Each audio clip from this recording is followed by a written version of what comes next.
నమస్తే. ఇన్నాళ్ళు నన్ను సపోర్ట్ చేస్తూ, ఎంకరేజ్ చేస్తూ మీ ప్రేమని నాకు అందిస్తున్న ప్రతి ఒక్కరికి కృతజ్ఞతలు.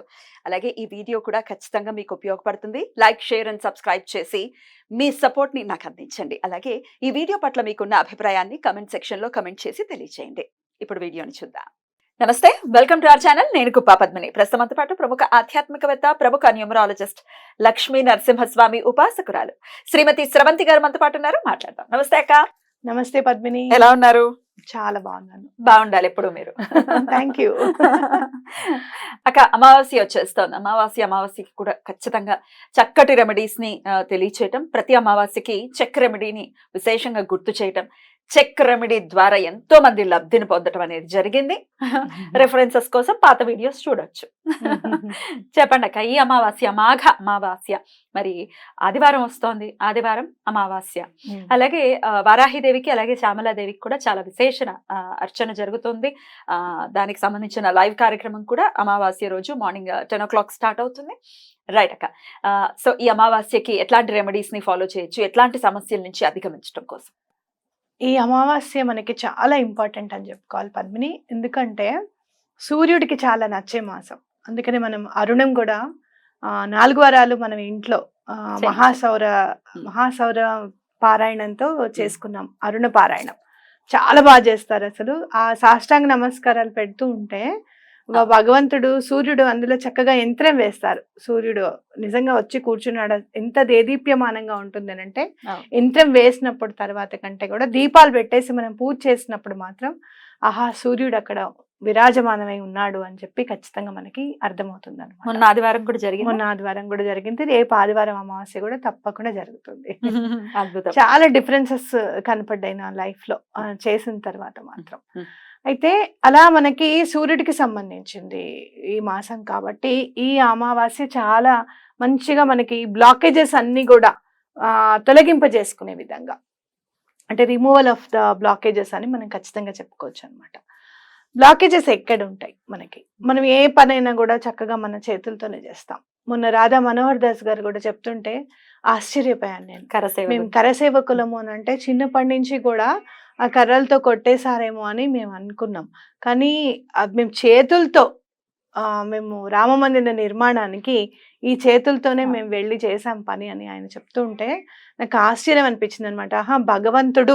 భగవంతుడికి ఒక గుడి ఉండాలి అని ఆయన చెప్పడం, వాళ్ళ మనసులు ఎంత మంచివి కదా అనేది నిజంగా చాలా అసలు అంటే అంత స్వార్థం లేకుండా చేశారా వీళ్ళు అని అనిపిస్తుంది. అంటే ఏ పని చేయాలనుకున్నా కూడా మన చేతులు ఇంపార్టెంట్ అనమాట. దాంట్లో కూడా భగవంతుడు అందుకేనేమో గీతలు కూడా వేసి పంపిస్తాడు మనకి. ఎంత కరుణామయుడు అంటే దేవుడు దయాస్వరూపుడు. ఎందుకంటే మనకి ఏదైనా ప్రాబ్లం ఉంది అని కూడా మనం తెలుసుకొని దాన్ని మనము ఆయనను పూజించి ఈ ప్రకృతి మనకి సహకరించే విధంగా ఆయన మనకి ఎన్నో దారులు చూపించాడు అని చెప్పుకోవచ్చు. ఇటు జ్యోతిష్యం కాను, లేకపోతే న్యూమరాలజీ, లా ఆఫ్ మేనిఫెస్టేషన్ చేసుకునేది, లా ఆఫ్ అట్రాక్షన్ అని ఉంటుంది. మీకు తప్పకుండా ఈ 12 సూత్రాల గురించి కూడా నేను తప్పకుండా ఎక్స్ప్లెయిన్ చేస్తాను. లా ఆఫ్ అట్రాక్షన్ కావచ్చు, ఇవన్నీ కూడా ఈ స్విచ్ వర్డ్స్ కావచ్చు, ఇవన్నీ ఏంటి అని అంటే భగవంతుడు మనకి ఇచ్చిన వరం అన్నమాట. అయితే ఇది సనాతన సాంప్రదాయంలో ఉందా లేదా అనంటే ఏదైనా కూడా మంచిది నమ్మి చెయ్యండి తప్పకుండా అనేది సనాతన సాంప్రదాయం, ధర్మం మనకి నేర్పిస్తూనే ఉంది. అయితే ఇప్పుడు మనం ఏం చేయాలి అని అంటే ఈ ఏవైతే మనకి ప్రకృతి వనరులు ఉన్నాయో వాటిని మనం ఉపయోగించుకొని బ్లాకేజెస్ ని రిమూవ్ చేసుకోవచ్చు అన్నమాట. అంటే మనకి ఏదైనా ఏదైనా జరగాలి అని అనుకుంటే ఆటంకాలు ఏర్పడటం, ఇల్లు కట్టుకోవాలంటే ఆటంకం, పెళ్లి చేయాలంటే ఆటంకం, ఇక డబ్బుకి సంబంధించి అనేక రకమైన ఆటంకాలు, వీటన్నిటి నుంచి బయటపడటానికి ఇప్పుడు మీరు చెప్పేటటువంటి రెమెడీ పనిచేస్తుంది. అమావాస్య నాడు అసలు ఏం చేయాలి? అమావాస్య నాడు ఏం చేయాలంటే మీరు ఒక కాఫీ పౌడర్ తెచ్చుకోండి. కాఫీ పౌడర్ ప్లస్ పంచదార కావాలి. పంచదారని గ్రైండ్ చేసేసుకోవాలి, మనం పొడి చేసేసుకోవాలి. అయితే ఈ కాఫీ పౌడర్ని పంచదారని ఎడం చేత్తో ఫస్ట్ కాఫీ పౌడర్ వేసుకోండి, తర్వాత పంచదార వేసుకొని చక్కగా చేతులు కడిగేసుకోండి. మొత్తం అంతా కడిగేసుకునేటప్పుడు భగవంతుడిని స్మరిస్తూ వేసుకోండి. మీ ఇష్టదైవం ఎవరైనా కానీ, మీ కులదైవం ఎవరైనా కానివ్వండి, లేదు అంటే కనుక మీకు గురువు ఎవరన్నా ఉన్నారు, లేకపోతే బాబా గారు ఉన్నారు, దత్తాత్రేయ స్వామి ఉన్నారు, శ్రీపాద శ్రీవల్లభులు ఉన్నారు, చక్కగా ఎవరిని తలుచుకుంటే మీకు పనులు అయిపోతున్నాయి అనేది ఖచ్చితంగా మీకు మనసుకు తెలిసే ఉంటుంది.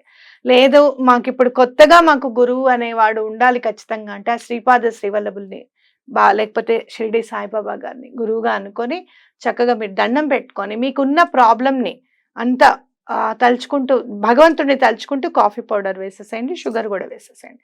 మీకున్న ప్రాబ్లం అంతా కూడా ఎక్కడెక్కడ ఏవే ప్రాబ్లమ్స్ ఉన్నాయి, ఎక్కడి నుంచి మీకు మనీ రావాలి, ఎక్కడ మీకు ఏ పనులు ఎక్కడెక్కడ ఆగిపోయాయి అనేది మనకి స్ఫురణకు వచ్చేస్తుంది ఒక్కసారి కళ్ళు మూసుకొని చూసుకుంటే. చక్కగా ఇట్లా మొత్తం ఇలా ఇలా రాసేసుకోండి, షింక్ దగ్గరే కూర్చేసేసుకుని ఇలా మొత్తం అంతా కొంచెం వాటర్ తీసుకుంటే మొత్తం వచ్చేస్తుంది. ఇలా కడిగేసుకొని మొత్తం షింక్ లో చేతులు పెట్టేసి చక్కగా చేతులు కడిగేసుకోండి. అంటే ఆ ప్రాబ్లం సాల్వ్ అయ్యింది అనేది మీ మనసుకు రావాలి. ఇప్పుడు ఫర్ సపోజ్ ఒకటి చెప్తాను, రేపే ప్రాబ్లం సాల్వ్ అయిపోయింది అని అనుకోకండి. ప్రాబ్లం సాల్వ్ అయింది, తొందరగానే సాల్వ్ అయిపోయింది, నేను సంతోషంగా ఉన్నాను, లేకపోతే వాళ్ళు నాకు ఇవ్వాల్సిన వాళ్ళు నాకు డబ్బులు ఇచ్చేసారు, నేను హ్యాపీగా ఉన్నాను అనుకొని చేయండి. తప్పకుండా మీకు పని అవ్వడానికి అవకాశం ఉంటుంది. అమావాస్య కాబట్టి ఇది పొద్దున్న ఎప్పుడు చేయాలి? నైట్ చేయాలి. మరి అమావాస్య 9వ తారీఖు సాయంత్రం మొదలు కాబోతోంది. మరి 9వ తారీఖు చేయమంటారా 10వ తారీఖు? 9వ తారీఖు రాత్రి చేసేసుకోండి. మళ్ళీ మీరు మార్నింగ్ చేసుకున్నా కూడా పర్వాలేదు, పొద్దున పూట అయినా కూడా పర్వాలేదు. అయితే ఇక్కడ మార్నింగ్ చేసుకుంటే ఏమవుతుంది అని అంటే, 2 శనివారం అమావాస్య వచ్చినా కూడా చాలా మంచిది. చాలా మంచిది. ఎలాంటి ప్రాబ్లమ్స్ ఉన్నా కూడా క్లియర్ అయిపోతాయి మనకి. అండ్ శనివారం అమావాస్య వచ్చినప్పుడు ఏం చేయాలి అంటే, డబ్బు విషయంలో మీరు ఎక్కడన్నా ఇండిసిప్లైన్డ్ గా ఉన్నారు అంటే, చూడు కొంతమంది పెద్ద పెద్ద అమౌంట్లు ఇంట్రెస్ట్ వస్తుంది కదా అని చెప్పి ఇచ్చేసుకుంటూ ఉంటారు. అనుకోకుండా మన దగ్గర ఉంటే ఏముంది వాళ్ళకి హెల్ప్ చేస్తుంది కదా అని అనాలోచితంగా చేసే పనులు ఉంటాయి కొన్ని. సో అలాంటివి చెయ్యము. ఇంకా డబ్బుతో మేము చాలా జాగ్రత్తగా ఉంటామమ్మా అని చెప్పి లక్ష్మీదేవికి దండం పెట్టుకొని, అలాగే వెంకటేశ్వర స్వామికి దండం పెట్టుకొని, అలాగే శని భగవానుడికి కూడా దండం పెట్టుకొని, మీరు శనివారం సాయంత్రం అమావాస్య ఉంటుంది కదా, 6 నుంచి 7 లోపలే ఈ రిచువల్ చేసేసేయండి. అప్పుడు శివుణ్ణి తలుచుకోండి. ఎందుకంటే శనివారం అమావాస్య వచ్చిన రోజు ప్రదోష కాలం చాలా ఇంపార్టెంట్. నువ్వు గుర్తు చేసావు కదా, ప్రదోష కాలం చాలా ఇంపార్టెంట్. అలాంటప్పుడు మనం 6 నుంచి 7 లోపల ఒకసారి ఈశ్వరుకి దండం పెట్టేసుకొని, ఆయనకి చదవలసిందని చదువుకొని, చంద్రశేఖరాష్టకం చదువుకుంటే చాలా మంచిది. చదువుకొని చక్కగా నీలాంజన సమాభాసం రవిపుత్ర మిమాగ్రజం ఛాయా మార్తాండ సంభూతం తం నమామి శనేశ్వరం, ఇది కూడా చదువుకొని బయటకు వచ్చేసి ఇట్లా ఈ రిచువల్ చేస్తున్నానని చెప్పి మీరు కాఫీ పొడి పంచదార వేసుకొని చక్కగా కడేసుకున్న తర్వాత మళ్ళీ స్వామి దగ్గరికి వెళ్ళి దండం పెట్టుకోండి. మరి పీరియడ్స్ లో ఉన్నామండి, మేము ఎట్లా చేసుకోవచ్చు ఈ రిచువల్ అంటే? ఎవరైనా ఇంట్లో వాళ్ళు ఎవరైనా ఉంటే చేయండి. అప్పుడైతే పూజ గదిలోకి వెళ్ళడానికి కుదరదు, మామూలుగా కిచెన్ లోనే చేసేసుకోవాలి. ఇంకా మగవాళ్ళని చేసుకోమని చెప్పండి. మొన్న ఏకాదశి నాడు మనము మీరు చెప్పినటువంటి రెమెడీకి సంబంధించి ఒక కమెంట్ వచ్చింది, మేము ముస్లిమ్స్, మేము ఎలా చెయ్యాలి ఈ రెమెడీ అని అడిగారు. ఇదే అమావాస్యకి ముస్లిమ్స్ అయితే గనక ఎట్లా ఈ రెమెడీస్ ని చేసుకోవచ్చు? ఒక్కటి చెప్తున్నాను, మీరు నేను చెప్పే ఏ రెమెడీ అయినా కూడా భగవంతుడి దగ్గర పెట్టండి అని నేను అంటాను కదా. మీరు చక్కగా నమాజ్ చేసుకుంటారు, లేకపోతే ప్రేయర్ చేసుకుంటారు. మీరు ఏం చేస్తారు అని అంటే, నమాజ్ చేసుకునే ముందే ఒక రెడ్ కలర్ క్లాత్ తీసుకొని అక్కడ పెట్టేసేసుకొని, ధనియాలు ఒక 5, మనం చెప్పాం, ధనియాలు 5, లవంగాలు 5, ఏలకులు 5 వేసేసుకొని చక్కగా ముడి పెట్టేసేసుకొని, మీరు ఎక్కడైతే ప్రతిరోజు నమాజ్ చేస్తారో అక్కడ పెట్టుకోండి ఒక రోజు. అది తీసుకెళ్ళి మీ బీరువాలో పెట్టుకోవచ్చు. అలా బీరువాలో పెట్టుకోవడం మన సాంప్రదాయంలో లేదు అని అనుకుంటే కనుక గూట్లో ఎక్కడన్నా కూడా పెట్టుకోవచ్చు, లివింగ్ రూమ్ లో అలా పెట్టుకోవచ్చు. ఇదైతే కాఫీ పౌడర్ అది ఏం పర్వాలేదు. మీరు ఎప్పుడైతే హజా వస్తుంది కదా, హజా టైంలో దండం పెట్టేసుకొని హజా అయిపోయిన తర్వాత చేసుకోవచ్చు. ఈవినింగ్ 5:15కి వస్తుంది హజా.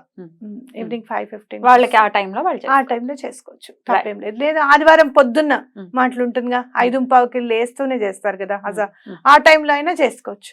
ప్రేయర్స్ కూడా మీరు సండే చేసుకునే వాళ్ళు కూడా సండే ప్రేయర్ చేసుకోవచ్చు. చాలా బ్యూటిఫుల్ గా ఎక్స్ప్లెయిన్ చేశారు అక్కడ. డెఫినెట్ గా చెక్ రెమెడీని కూడా, మరి చెక్ రెమెడీ 9వ తారీఖు చేయమంటారా 10వ తారీఖు చేయమంటారా? చెక్ రెమెడీ 9వ తారీఖే చేయండి. రాత్రి అమావాస్య ఉంది, రాత్రి అమావాస్య ఉంది కాబట్టి 10వ తారీఖు ఇంచుమించు మధ్యాహ్నంకి వెళ్ళిపోతుంది అమావాస్య, అందుకని 9వ తారీఖు. నీకు ఇంకా డౌట్ రాలేదు? కాఫీ పౌడర్ ఏంటి, దేనికి ఉపయోగిస్తారు? నాకు రాదక్క, I will be very positive and I know how your remedies works. So obvious గా నాకు డౌట్ రాదు. చెప్పండి, అది కూడా ఎందుకు పాపం వాళ్ళకి శ్రమ. పంచదారని చూసుకుంటే గనక అదేంటి పంచామృతాల్లో ఒకటి, అవునా, అమృతం. అంటే మన భగవంతుడు డైరెక్ట్ గా మనం అటు రాక్షసులము కాదు, ఇటు దేవుళ్ళం కాదు, మనుషులే కదా. డైరెక్ట్ గా అమృతాన్ని ఇవ్వలేడు ఆయన. కాబట్టి ఇలా పంచామృతాల్లో అమృతం అని చెప్పి శర్కర అని ఉంది. చక్కెర అని ఈ మధ్య వచ్చేసిందని అనుకోకండి, శర్కర అని ఉంది. అయితే మనలాగా ఇంత మరీ తెల్లగా ఉండేది కాదేమో అప్పుడు. కాస్త బ్రౌన్ షుగర్, ఏదైనా మంచి ఆర్గానిక్ బ్రౌన్ షుగర్ వాడడం నేర్చుకోండి, ఇంట్లో కూడా అదే పెట్టుకోవడం నేర్చుకోండి. ఈ రెమెడీకి కూడా అది ఉపయోగిస్తే చాలా మంచిది. అది కొనడం చాలా కష్టంగా ఉందమ్మా, ఆ డబ్బులు కూడా ఇబ్బందిగా ఉన్నప్పుడు ఇంట్లో ఉన్న పంచదార వాడుకోవచ్చు. చక్కెర, మా ఇళ్లలో పంచదార అంటాం, ఇక్కడ అందరూ కూడా చక్కెర అని అంటారు. చక్కెర అంటారు, చక్కెర అంటారు. రైట్. కాఫీ కాఫీ ఏంటంటే కాఫీ ట్రీకి ఉన్న స్పిరిచువలిజం కానీ లేకపోతే దానికి ఉన్న ఏకాగ్రత ఏంటంటే ఎంతో లోపలికి వెళ్ళిపోతాయి దాని రూట్స్ అన్నమాట. చాలా లోపలికి వెళ్ళిపోయి మిగతా కాఫీ చెట్లను కూడా అనుసంధానం చేస్తుంది. ఇప్పుడు ఈ కాఫీ చెట్టు ఇక్కడ ఉందనుకో, పక్కన కాఫీ చెట్టుకి వాటర్ పోస్తే ఈ రూట్స్ ఆ రూట్స్ కూడా చక్కగా సమంగా పంచుకుంటాయి. ఎక్కడ కూడా కాఫీ చెట్టు సమూహంలో ఒక కాఫీ చెట్టు పోయింది చచ్చిపోయింది అనేది ఉండదు. చాలా హెల్ప్ చేస్తుంది. అండ్ మోర్ ఓవర్ దాని మీరు కాఫీ పౌడర్ ఎప్పుడైనా ఇట్లా వేసే స్మెల్ చూడండి, చాలా ఆనందం అనిపిస్తుంది అనమాట. కాఫీ తాగితే ఎందుకు వస్తుంది అని అంటే మనలోన డోపమైన్ హార్మోన్ అనేది అండ్ ఐడియాస్ కూడా వస్తాయి అంటారు. బ్రెయిన్ చాలా షార్ప్ అవుతుంది. అయితే ఈ కాఫీని లా ఆఫ్ అట్రాక్షన్ గురించి మీరు తెలుసుకుంటే గనక అసలు బిర్యానీ ఆకంటే ఏంటి, కాఫీ ఏంటి అనేది మీకు అర్థమవుతుంది. నేను తొందరలోనే క్లాసెస్ పెడుతున్నాను, మీరు కావాలంటే రావచ్చు. అయితే ఆ క్లాసెస్ కి మాత్రం పే చేయాల్సి ఉంటుంది కన్ఫర్మ్, అంతేనాక? ఎందుకంటే మనం నోట్స్ ఇస్తాం కదా పద్మిని, చెప్పడానికి నాకేం అక్కర్లేదు. నోట్స్ ప్రింట్ కి దానికి.